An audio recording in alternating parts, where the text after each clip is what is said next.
जगद्गुरू रामानंदाचार्य नरेंद्रचार्यजी संस्थान नानीज धामच्या अंधश्रद्धा निर्मूलन उपक्रमाअंतर्गत 24 फेब्रुवारी बाराळी येथे पादुका दर्शन सोहळ्यानिमित्त 18 फेब्रुवारी रोजी ध्वजारोहण प्रख्यात भागवत कथाकार निरंजन भाईजी महाराज आळंदी देवाची यांच्या हस्ते करण्यात आले।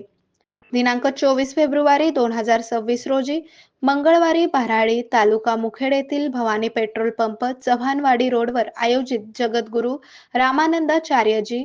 नरेंद्रचार्यजी यांच्या सिद्ध पादुका दर्शन सोहळ्या निमित्ताने दिनांक 18 फेब्रुवारी 2026 रोजी आळंदी देवाची येथील प्रख्यात भागवत कथाकार निरंजन भाईजी महाराज यांच्या हस्ते धर्मध्वजाचे ध्वजारोहण करण्यात आले। प्रमुख पाहुणे म्हणून तेलंगणा उपपीठ व्यवस्थापक चेतनजी गिरमे, सौ वैशाली चव्हाण, व्यंकटराव गोजेगावकर, राजन देशपांडे, ॲडव्होकेट मुरारजी देशपांडे, डॉक्टर बालाजी झेडकोटे, बालाजी सकनूरकर, श्याम नागलगावे यांची उपस्थिती होती।